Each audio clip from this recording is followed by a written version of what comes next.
What's going on, y'all? It's Nathan from Basement Botanicals back again with another grow update. I've been super busy this last week between the Taco Rell, the mismatch of strains in the 2x4, the new all locally sourced magic beans I've got popped right here last week, and my day job. I'm definitely being put to work, but as I like to say, it's all for the love of the bud. With that being said, let's get lifted and get straight into the video.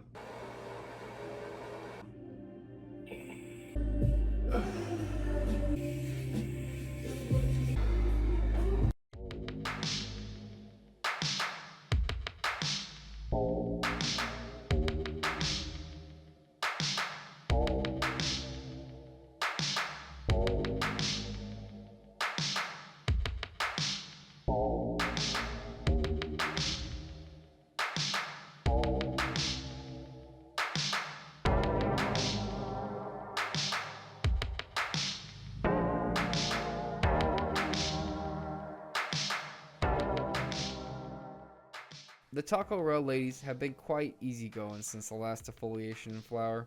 I feed them a gallon of water every other day with the recommended nutrients, give them a compost tea once a week, and then let them do their thing.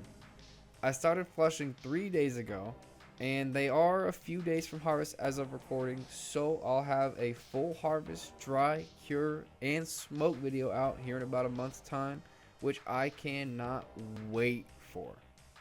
I am practically foaming at the mouth every time I open my tent, whether it be from the terps, the trichomes, or just the way the beautifully orange pistol hairs that contrast the green and purple tints of those beautiful buds.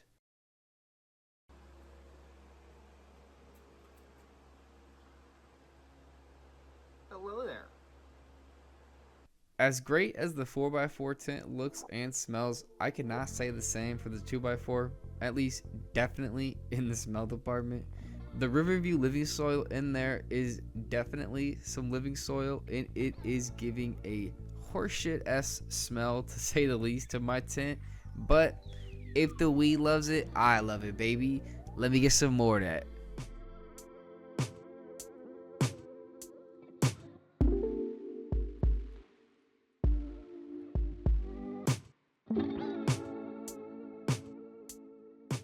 I gave all the gals in the veg tent a good haircut the other day.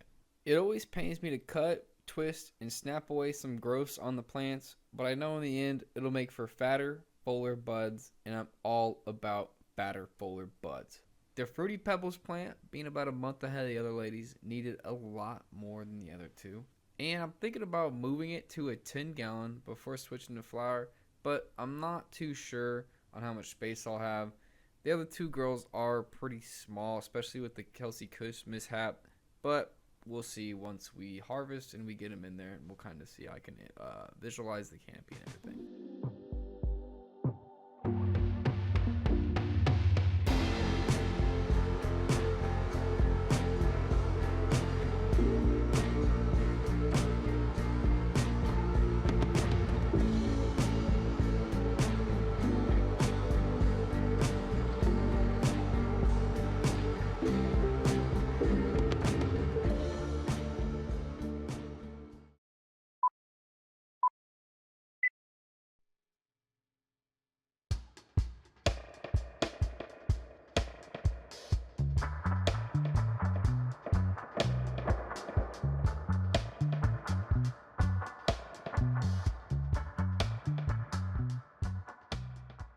Now, the whole reason I have two tents is so that I can quote unquote perpetually harvest.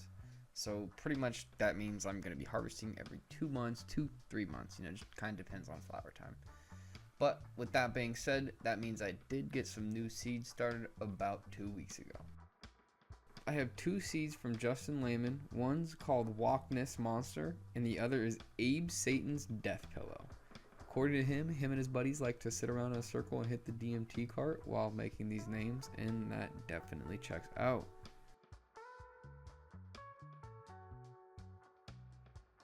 I've also got another Kelsey Kush plant, which is from another local geneticist here in Missouri called Kindway Farms, which I plan to not fuck up this time.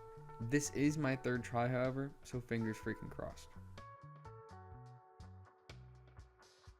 You'll also see a 4 seed in the beginning, which was just a random bag seed that didn't germinate, so I'm not too torn up about it. Feel free to disregard the rest of the video because I'm sure as hell going to. I started these seeds out by soaking them each in their own shot glass for 24 hours in a dark area. I used the cabinet above my microwave that holds the outlet and the venting and whatnot because I wanted to make sure it stayed dark the entire 24 hours, and any other cabinet, sometimes I open it or I'd forget or whatnot. After time was up, I took them out, took note that the 3 of them that I gave a shit about had sprouted, and got to work on the seedling tray. To get started, I first put these rapid rooters in place. And then these do come with holes in them, but I like to poke something in there just to make it a little bit bigger. I think I ended up using a screw here, but whatever works, right? To get started with the feed, I went ahead and filled the tray's reservoir with roughly 3 liters of water and gave it 5 milliliters of Clonex solution per liter as Clonex calls for. I also went and got a pH to the proper 5.5 to 6.5 like it calls for. I prefer to use the Clonex seedling and clone solution for my seedlings just because people usually recommend starting your nutrients feed with about a quarter of the recommended solution, which I just simply struggle taking such small measurements sometimes, so it makes it easier on me just to use this simple teaspoon or 5 milliliters every liter. Keeps it easy on me. As the seedlings progress, you'll want to add a little bit more solution until about 2 weeks in, you'll want roughly 10 milliliters of solution per liter versus the 5 you had before. As your seeds are getting hungrier and hungrier and the roots look to explore more, they're going to need more resources, obviously. I actually just switched to the first feeding of the supplements I'm going to be using for this grow because I'm at that 2 weeks. And the seedlings are definitely enjoying it, starting to perk up, get larger leaves, so we can get more and more of that beautiful sunlight. The nutrients I'm using this run are from a company in California called Humboldt County's Own. For my first feeding, I gave them 1 milliliter each of the micro, the grow, and the bloom base newts, 5 milliliters of the deep breath yield booster, as well as 1 milliliter of the snowstorm ultra and 10 milliliters of the killer tea additives respectively. As a little side note, that killer tea is no joke. It smells terrible. I literally almost threw up while fucking doing that. Oh my god, dude, that was fucking. Oh my. Oh, that shit is walking disgusting. I basically followed the exact instructions that Humboldt County's Own recommended, like a good little boy. I repotted the Abe Satan's Death Pillow and the Loch Ness Monster on the 4th day because they were growing ridiculously quick, and the roots were already stretching into the reservoir of the seedling tray, and I didn't want to risk breaking or snapping the roots, so I went ahead and repotted them and have been watering extremely lightly ever since. And with that being said, we're at the end of the video, folks. If you enjoyed the video, a like and a comment would mean the most to me. Make sure to subscribe so you can join me in all my future updates, grows, and more as well. I should have that harvest video up in about a month's time. I need to harvest it still, obviously. I have to dry it, I've got to cure it, and I have to smoke it.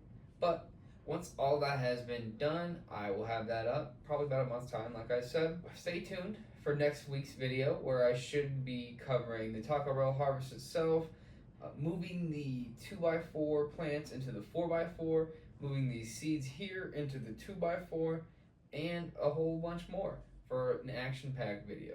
Until next time, y'all, stay growing and stay safe.